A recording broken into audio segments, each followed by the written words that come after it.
There's a lot of things happening in the new Netflix series, Eric, that while I was watching the series, I just stopped caring for some of the characters. And I didn't even get to care about some of them at all in the first place, especially the puppets, Eric. Do you feel so too, or were you just okay with the amount of things that were just happening? Because there was a lot going on in the series. I think that's the entire point of the series. It's trying to show you how one incident uncovered a lot of things in that period. So yeah, I totally understood why they had so many things being uncovered. Most of the time, that's how life is. Just one incident can just cause a spiral of revelations. I think that's what the series is trying to just show. I'm not really quite sure why it's named Eric. I think it should be called something else. This 6-part limited series on Netflix is set in the 80s, and the series follows Vincent. He's the leading puppeteer in New York and a creator of a very popular children's TV show named Good Day Sunshine. He's very devastated when his 9-year-old son goes missing while on his way to school alone. So Vincent feels very guilty about Edgar's disappearance, so he clings onto his son's drawing of a blue monster puppet that he wants his father to make, Eric. Vincent is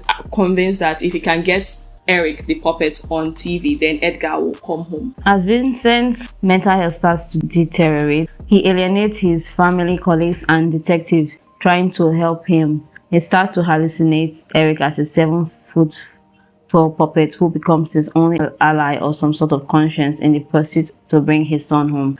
Along Vincent's journey to find his son, we meet Detective Ledroit of the NYPD's Missing Persons Unit, a queer black man who tries to hide his sexuality as he pursues both Edgar and another missing child, a black teenager whose case receives less attention. Like I said earlier, the series had a lot of things happening. I don't have a problem with it, but the only issue was that it started to focus more on some elements more than others. But yes, they all intertwine at the same time. It's a nice story. I was hooked. As a matter of fact, I was anxious while even watching the entire series because I wanted to know what happened to Edgar. Then there's this detective here who is trying his best to hide his sexuality from his co-workers, also trying to find a black boy. I was worried about the black boy. I was very worried about Edgar. I was very angry with Vincent. The story was so well that when it opened, you don't really like the character so much. He annoys you with his style of parenting or the way he speaks, the way he treats people around him. He's annoying already. So throughout that journey, I was angry with him and I was wondering, where is Edgar? Later on, I did not even care so much to even see Vincent or his hallucination with Eric. It played a part in the story, but at the same time, I don't feel like I cared about Eric or the Eric existence or trying to play like a conscience for Vincent himself. I didn't care about Vincent and the puppet. I think they stopped showing it for a while. I was just a detective, so I was invested more in how the detective was going to uncover these missing boys and what's happening here in the story. But the story is not bad. I think I enjoyed the story. It's a different time. People were different then. Parents were not perfect. They're fighting for their kids. I think that's what I'm trying to portray here. How the city of New York is, how the people living in abject poverty are under the city, and how there's like a thriving population under. I really found that very interesting. Then Edgar and his dad. I know Edgar is a kid. I know he was scared of his father. I know that he has an interesting mind. However, I wish that he did not run away. I like how it was well put out. I liked how they weave the stories together. I like how it uncovered a lot of mysteries as well. I enjoyed it. I think the pacing was good. It was decent. It was like opening layers. There was some kind of twist and turn, and you start wondering, okay, what happened to little Edgar? Because of how they kept on removing the layers one by one, and you're just like, okay, I just need to see this boy. For me, the pacing was okay, but towards the end, when it was already revealed what happened to Edgar, I felt like it was that a bit drawn. That's why I started to feel more anxious. There's this case of the people underground where government, they want to clear New York and it will affect these homeless people that are living in the subways. I feel like that's where the pacing started to stall or not, but I'm not really so sure. But the pacing was okay, but towards the end, I really feel like it was stalling. I think Benedict Cumberbatch's performance in this series was very beautiful. In fact, every single person, I cannot think of anybody that was a sleeping star or left to the side in this movie. Every single person, from their facial expressions, their words. Also, Gaby Hoffmann, who played Cassie Anderson, that's Vincent Anderson's wife. I really like her. The way she really portrayed her emotions was beautiful. I like how complex her character is as well. He's a man that she cares about him, but he's just wrong. Their relationship is just toxic. So she finds solace somewhere. I just like how her character was cumbersome. Even Vincent himself, I really like how they portrayed that character, because characters like this exist. It's not every person that is just like fit into a fine line.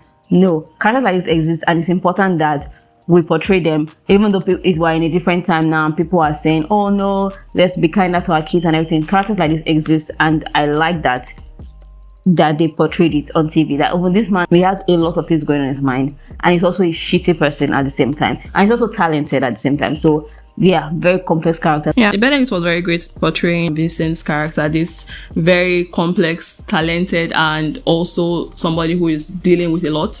He's dealing with his own trauma, and he's struggling with alcoholism and his mental health also. He was battling with those things. So it was a very good portrayal of somebody that's actually struggling with all these things going on in his life, and then your son goes missing and immediately everything just goes off. I like how the character was portrayed. I also like Cassie. I like the detective as well. But I feel like the detective's personal life, that was another side of them showing us how heavy homophobia was back then. The rate of AIDS going on at that time. I like detective, but at the same time, I didn't want his personal life so much. I think his portrayal was very well done. As a matter of fact, everybody bought that A game. And this series, the way it was shot, it was really nice that from the jump, because when the series opened, it was during a press conference. So after that place, you already know that this boy is missing. The way this was shot and the way they were showing people's face and their expressions made you aware of people's facial expressions, kind of. So you have a list of suspects that they were cutting down gently. This person is my suspect.